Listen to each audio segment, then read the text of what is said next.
own daughter looked at me across a parking lot in Scottsdale last March and told a Mercedes salesman not to bother showing me anything because, and I'm quoting her here, she's the kind of mom who clips coupons for ramen. She'll just slow us down. She said it loud enough that the salesman gave me a pity smile, the kind people give to dogs at shelters. I'm 67 years old.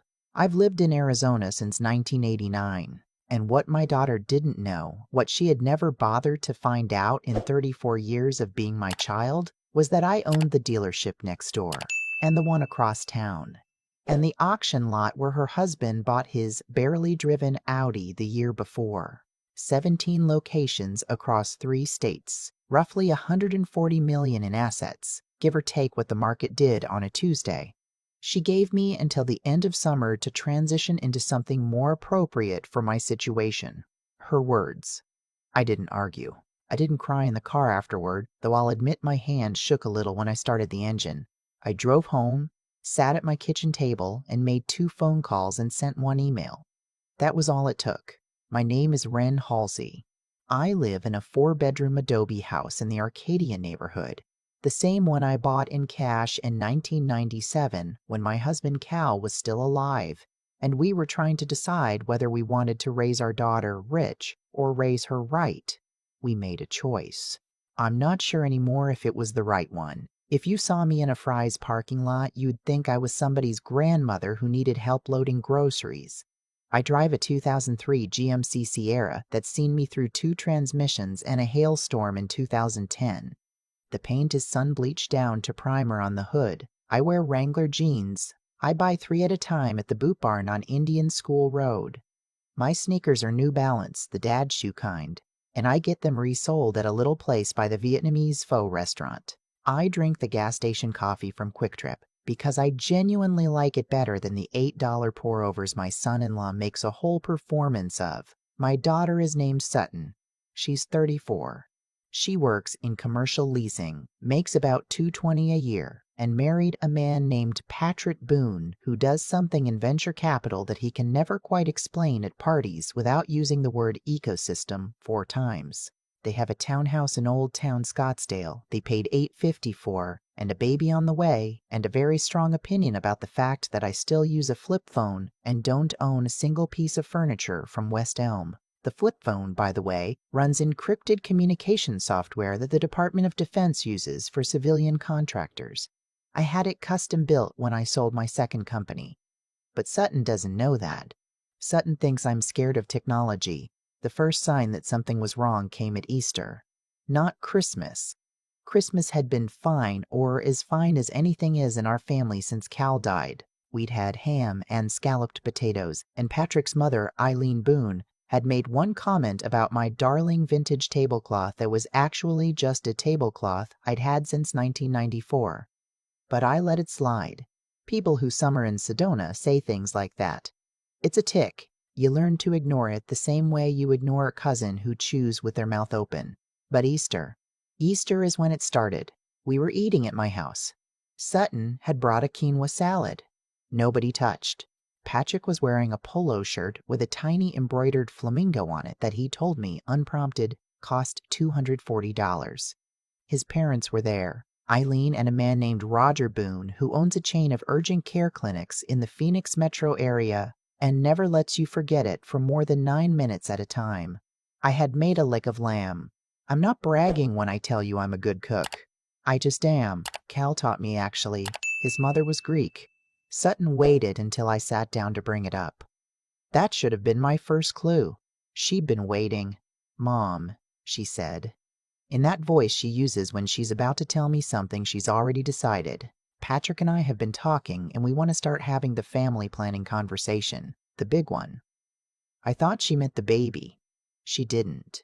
This house, she said, gesturing around at the kitchen I'd remodeled 12 years ago down to the hand-glazed Spanish tile I'd flown in from Talavera, is too much for 1 person. And honestly, Mom, with the baby coming, we're going to need the space. Patrick and I want to talk about moving in, officially. We've already looked into the legal side of it. Roger Boone cleared his throat. Wren, what Sutton is trying to say is, we'd like to help you transition. A property like this in Arcadia, with the market the way it is, you're sitting on, what, 1.3, maybe 1.4 million in equity? That's a lot of money to have locked up in stucco. I set down my fork very carefully. And where would I go? Sutton lit up like she'd been waiting all week for me to ask. There's a beautiful new 55-plus community in Ahwatukee. Casita style, all one floor, very manageable for someone your age. The HOA handles everything. You wouldn't have to lift a finger, Patrick added, and the units start at $350, so you'd walk away with almost $1 million in cash. Mom Halsey, you could finally live. Mom Halsey. He called me Mom Halsey. He's called me Mom Halsey. He's called me that for 6 years. I have never asked him to. I have, in fact, asked him not to. 3 times.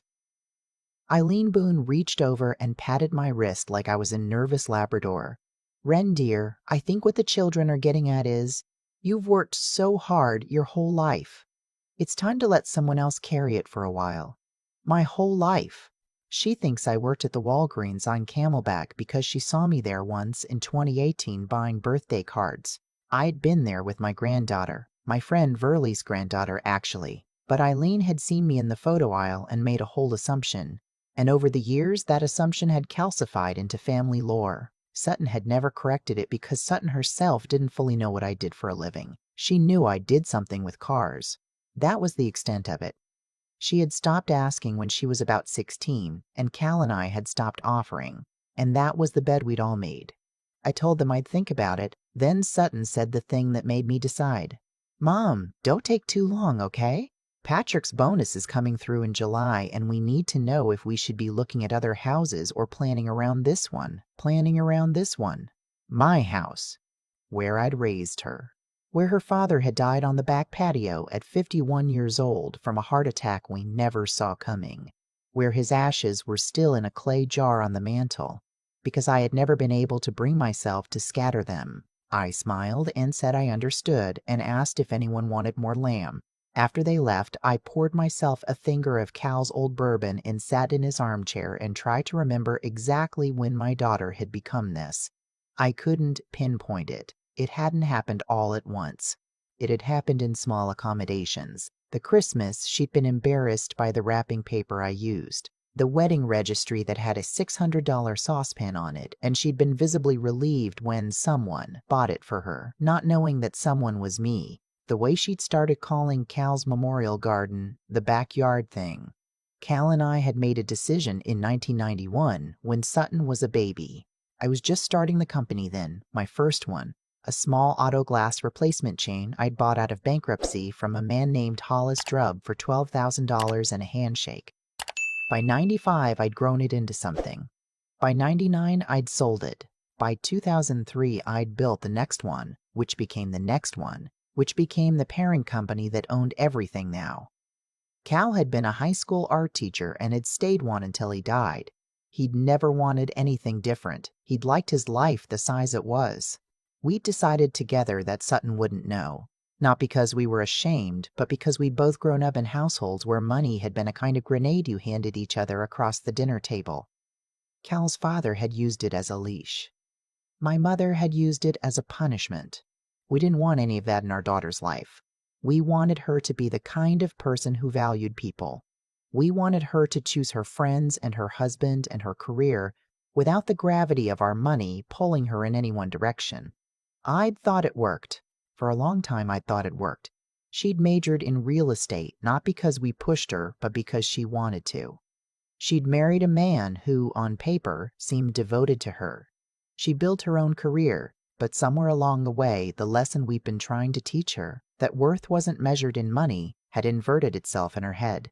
She hadn't learned that money didn't define people. She'd learned that the people who didn't have money were beneath the people who didn't have money, were beneath the people who did. And somewhere in there, she'd put me in the wrong column. I sat with that for a long time that night. Cal's bourbon in my hand, the clay jar on the mantel. Then I started planning. I want to be honest about something. My first instinct was rage. I am not a saint. I'm a 67-year-old woman who has spent 40 years in a business where men routinely tried to take what was mine and I learned early how to take it back with interest. My first instinct was to burn it all down, make her hurt the way she'd hurt me. I called my old friend Marigold Pence, who'd been my lawyer for 26 years, the morning after Easter. Marigold is 71 and still works 10-hour days and once made a federal prosecutor cry in a deposition. She picked up on the second ring. "Ren, it's 8 in the morning. What did somebody do? My daughter wants my house." There was a pause. "For Mother's Day, for her family planning." A longer pause. "I'll be there at noon. Don't sign anything. Don't say anything. Don't even look at anything." She hung up. When Marigold got to my house, she brought a yellow legal pad and a thermos of coffee and her reading glasses on a beaded chain. She sat at my kitchen table and listened to the whole story. And when I was finished, she sat very still for a moment and then said, "Ren, what do you want to happen here?" I told her I wanted Sutton to understand. Understand what, exactly? That she doesn't get to take what isn't hers. That I am a person. That I existed before her and I'll exist after her, and I am not a stepping stone to her townhouse upgrade. Marigold wrote that down. Then she looked up at me over her glasses. "Ren, I have known you a long time. I want to ask you something, and I want you to be honest. Are you trying to teach her, or are you trying to hurt her? Because those two things look identical for the first 90 days, and then they look very, very different." I thought about it for a long time. The kitchen was quiet. I could hear the hummingbird feeder ticking against the patio glass outside. "Both," I said finally. "I want her to learn, but I want her to feel it. I want it to cost her something, because it cost me something." Marigold nodded slowly. "All right, we can work with that. But you're going to do exactly what I tell you to do. No improvising. No emails after midnight. And you're going to see Dr. Lindemann before any of it goes into motion, because I need that documented. If your daughter contests anything later, I want a board-certified psychiatrist on record saying you were lucid, deliberate, and in command of your faculties when you made every decision. Dr. Lindemann is a woman I've seen on and off since Cal died. She'd told me once, years ago, that grief was just love with nowhere to go. I'd never forgotten that. I saw her 2 days later. I told her everything. I told her what I was planning. She listened the way she always does, with her hands folded in her lap and her face still and her eyes very, very awake. When I was done, she said, "Ren, I want to say something that you're not going to like." I told her to say it. "I think you're right to act. I think Sutton has crossed a line that needs a consequence. But I want you to know that the version of this that involves a public reveal, a humiliation in front of her in-laws, that version of this is not a lesson. That version is a wound. And wounds don't teach. They scar," I said. "What if she needs a scar?" Dr. Lindemann looked at me for a long time. Then, "Make sure it's one she can live with, and make sure it's one you can live with too." She wrote me the letter for Marigold. Sound mind, sound body, sound judgment. She signed and notarized it. As I was leaving, she said, "Ren, leave her a door. Whatever you do, leave her one door open." I told her I would try. The 2 phone calls, the email. The first call was to a man named Holt Verbeek, who runs the largest auto auction syndicate in the Southwest. Holt and I have known each other since 1994. He's tried to buy my Scottsdale flagship dealership 3 times in the last decade, and I have turned him down every time. The Scottsdale flagship is the crown jewel of the whole operation. It sits on 6 acres of land off the 101, and the building alone is worth more than most people's grandchildren will ever earn. Holt picked up on the first ring. "Ren Halsey, to what do I owe? You still want Scottsdale?" There was a very long silence. "You're not serious." "I'm serious. I'm serious. I'm serious. Cash! Close in 3 weeks. Ren, what is happening? 21 million, that's the number. Take it or don't. I'll take it. There's a condition." "Of course there is. The Boone account." Holt went quiet again. "The urgent care guy. Roger Boone. Yeah, he services all 3 of his fleet leases through Scottsdale flagship. I think we're up to 40-something vehicles between the 3 locations. 43. When you take over, I want their contract renegotiated to current market rate. Their existing rate is 22% below what we charge anyone else. I gave them that rate as a favor to my daughter when she got engaged. And you want me to claw it back. I want you to claw it back. That's going to cost them, what, 80 grand a year? Closer to 110. Holt laughed, but not in a happy way. Wren, you sure? I'm sure. All right then, I'll have my people start the paperwork today. That was call 1. Call 2 was to a woman named Imogen Drupp, who manages the trust that holds the title to my house. I'd put the house into the trust in 2008, after a tax strategy meeting that took 6 hours and gave me a migraine. Imogen had been my accountant since before Sutton was born.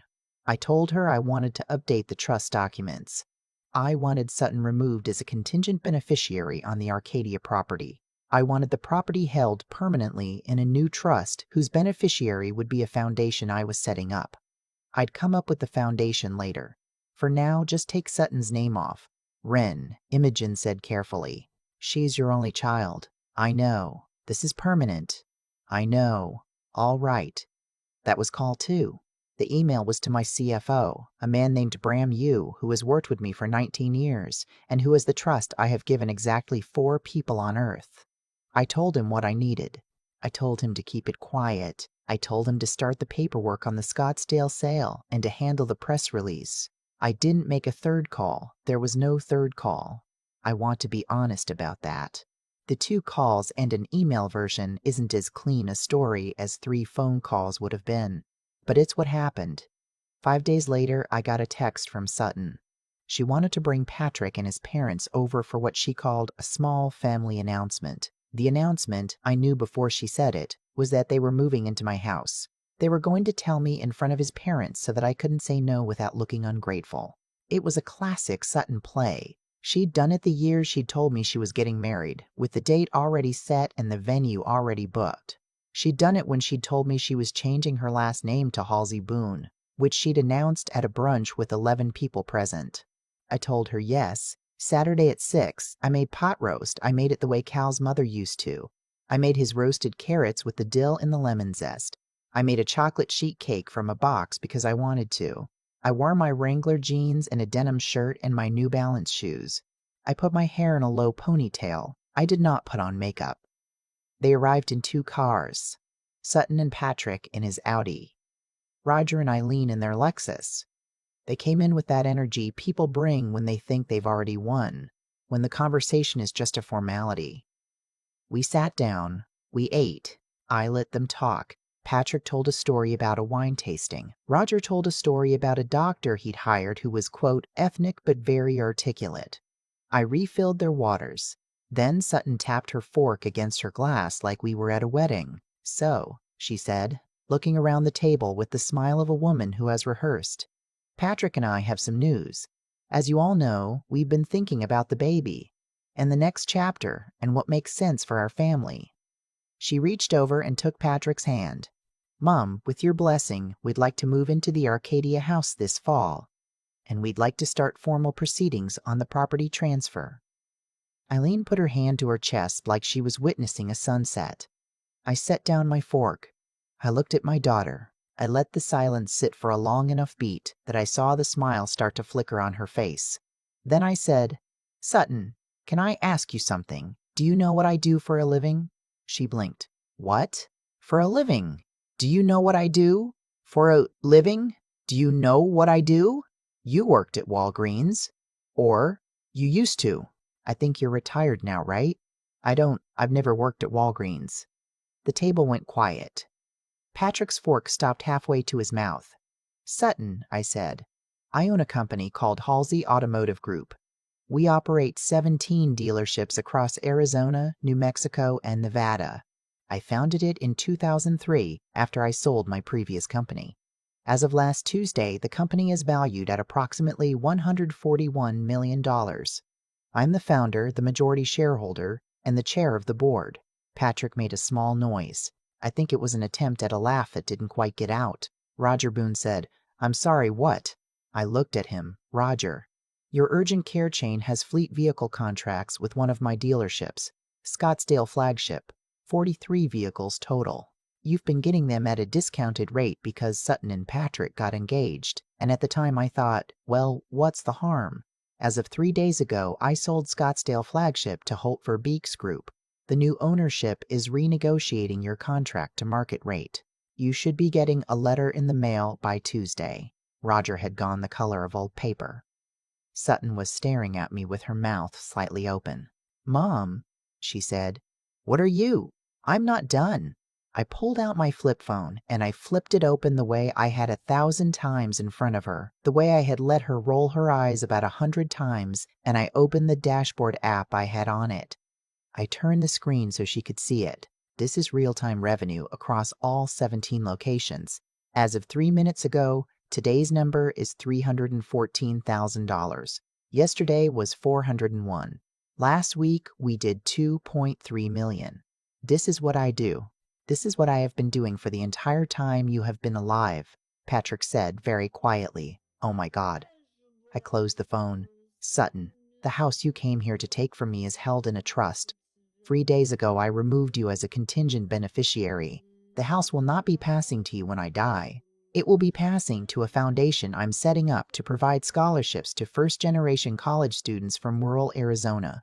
People who, unlike you, will know what it costs to get an education and who will, I have to believe, be grateful for it. Sutton's eyes were filling up. Mom, I didn't know. I know you didn't know. That's the problem, Sutton. Not that you didn't know about the money, that you didn't know about me. You have not asked me a real question about my life in 11 years. You have not asked me what I do at work. You have not asked me what I think about. You have not asked me how I'm doing since your father died. You came in here tonight to take the house I raised you in, the house your father died in, and you didn't even bring me flowers. Eileen Boone was making a sound like a deflating tire. I stood up. I'd like all of you to leave now. Sutton, I'm not done being your mother, but I am done being your inheritance. We can talk in a few weeks if you want to. If you don't want to, I'll understand. They left. Sutton was crying. Patrick was holding his phone like it had betrayed him. Roger and Eileen walked out without saying goodbye, which I thought was rude, but, given the circumstances, also fair. I stood at the front window and watched their cars pull out of my driveway. Then I walked back to the kitchen and I sat down in my chair and I started to cry, and I cried for a long time. And not because I felt guilty, exactly, but because there's a kind of grief that only comes when you finally tell the truth about something you've been pretending wasn't true for years. The fallout was worse than I'd expected. Roger Boone's clinics couldn't absorb the rate hike. They had to renegotiate their fleet down to 26 vehicles, which meant laying off 4 people from their logistics side. Patrick's firm got nervous about the Boone family's exposure, and Patrick was quietly moved from his deal-making role to what he called an advisory capacity, which I understood to mean a pay cut of about 60%. Sutton's commercial leasing job was fine. I want to be clear about that. I never went near her job. Whatever else I am, I'm not the kind of woman who damages her own child's career. But she lost things anyway. She lost her assumption of the house. She lost the version of herself she'd been carrying around, the one where she was the savvy daughter taking care of her hapless old mother. She lost her in-laws' confidence in her judgment, because Eileen had apparently been telling her friends for years that Sutton's mother was a sweet little thing who worked retail. And now Eileen looked like a fool. And Eileen does not forgive people for making her look like a fool. Sutton didn't call me for 6 weeks. When she finally did, it was on a Wednesday afternoon in late May. I was on the back patio reading a biography of Sandra Day O'Connor. The phone rang. I let it ring 3 times before I answered. "Mom," she said. Her voice was wrecked. "Sutton, can I come over?" Yes. She showed up an hour later. She'd lost weight. Her hair was up in a clip I recognized from her sophomore year of college. She came in and stood in my entryway and didn't seem to know what to do with her hands. We sat in the living room. She didn't cry, which surprised me. She just sat there for a long time looking at her shoes. Then she said, "I went to therapy." Okay. It was Patrick's idea, actually. He's been going too. He's been having a hard time. I'd imagine, Mom, I didn't know about any of it, the company, none of it. I didn't even know there was a company. I know you didn't. Why didn't you tell me? I looked at her for a long moment. Sutton, your father and I decided when you were a baby that we didn't want money to be the thing that defined you. We wanted you to figure out who you were before you figured out what you had. And I think for a long time it worked. I think you were a good kid. I think you grew up kind. She was crying now, quietly, the way she used to when she was 7 and trying not to. But somewhere along the way, I said, the thing we were trying to protect you from became the thing you used against other people.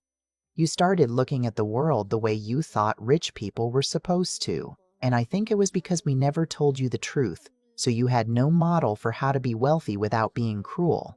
That's on me. That's on me and your dad. I'm sorry. She put her face in her hands. I should have asked you, she said into her hands. I should have asked you about your life. I should have asked you about Dad. I haven't asked you about Dad in years. I didn't say anything. There wasn't anything to say. I miss him too, she said. I know you do. We sat there in the quiet for a long time. Eventually she looked up at me and said, Patrick wants to talk to you. When you're ready. He has things he wants to say. I told her I'd be ready when I was ready. She nodded. She got up. She came over and hugged me. The first real hug she'd given me in I don't know how long. She smelled like the same shampoo she'd used in high school. She hadn't switched. I don't know why that made me start crying, but it did. They had the baby in August. A girl. They named her Calla after Calla. Sutton called me from the hospital. She said, Mom, do you want to come meet her? I drove down in the GMC. I held my granddaughter in the hospital room while Patrick stood in the corner and cried silently in a way that I think was the most honest thing I'd ever seen him do. I told her I loved her. I told her I'd known her grandfather and that he would have loved her too, and that he had been the best man I'd ever known. Patrick walked me out to the parking lot afterward. He stopped me at the truck. He looked like he'd been rehearsing what he wanted to say for weeks and had just lost the script. He said, I treated you like you didn't matter. I want you to know that I know that, and I'm sorry, and I'm going to spend the rest of my life trying to do better. For Calla, and for Sutton, and for you, if you'll let me. I told him I'd let him. I told him to call me Wren, please. Not Mom Halsey, just Wren. He nodded. He said okay. I drove home through the Phoenix evening with the windows down. The sky was that bruised pink it gets in late summer. I thought about Cal. I thought about what he would say if he could see all of it. The dinner and the dealership and the baby and the apology. I think he would say I was too hard on her. He always said I was too hard on her. But I also think he would say she needed it. I'm setting up the foundation this fall. It's going to be called the Calla Halsey Foundation after my granddaughter. And it's going to send kids from places like Loeb and Bisbee and Sholo to college without debt. Sutton is going to be on the board. So is Patrick. We're going to do it together. I'm still in the Arcadia house. I'm still driving the Sierra. I still go to Quick Trip for my coffee. The only thing that's different is that I tell my daughter the truth now. About all of it. About the company. About her father. About myself. And she started asking. She started asking real questions. She asks me what I'm working on. She asks me what I'm reading. She asks me what I think. It took 67 years and one bad Easter and $141 million to get there. But she's asking now. And that, more than anything I've ever bought or built or sold, is the part that feels like wealth. I've thought a lot in the months since that Easter dinner about how a person becomes the kind of person who looks at her own mother and sees a problem to be managed. Sutton wasn't born that way. No baby is. She came into the world the same way every baby does, needing to be held, and Cal and I held her, and somewhere along the line between holding her and watching her drive away in her husband's Audi, something went wrong. Not all at once. Never all at once. It was 1,000 small accommodations on my part and 1,000 small entitlements on hers. And by the time I noticed the shape of it, the shape had already set. That's the part I keep coming back to. Cause and effect doesn't always announce itself. Sometimes it's just the slow accumulation of moments you didn't push back on. Every time I'd swallowed a comment from Patrick's mother. Every time I'd let Sutton roll her eyes at my flip phone instead of telling her what the phone actually did. Every time I'd worn the Wrangler jeans to her events and watched her face flicker and not asked her why. I had taught her, without meaning to, that I was someone who could be talked over. And then I was surprised when she talked over me. There's a kind of strength that looks like patience from the outside, and there's a kind of weakness that looks like patience from the outside. And I had spent a long time confusing the two in myself. Real patience is choosing to wait. What I'd been doing wasn't choosing, it was avoiding. And avoidance, I've come to understand, is its own form of dishonesty. I wasn't protecting Sutton from anything by hiding who I was. I was just making it easier for her to misunderstand me. And the longer that misunderstanding went on, the worse it cost both of us when it finally cracked. The thing I would tell anyone reading this, anyone watching, anyone sitting in their own kitchen wondering if they should say the hard thing to the person they'll love, is that character isn't a single decision. It's the small ones, made over and over when nobody's watching. Sutton's character had been built in moments I didn't see. Mine had been built in moments I didn't claim. Both of us had been working on ourselves the whole time without knowing it, and the lessons we'd been giving each other had been the wrong ones. Money didn't fix this. The dealership didn't fix this. The trust documents didn't fix this. What fixed it, or what started to fix it, was the moment I stopped letting fear of losing her keep me from being honest with her. I told the truth, and the truth cost something, and the truth was worth it. If I have any wisdom left to give my granddaughter Calla, it will be this. You don't have to be loud to be strong. You don't have to be rich to be valuable. But you do have to be honest with the people you love most, even when honesty is the most expensive thing in the room, especially then.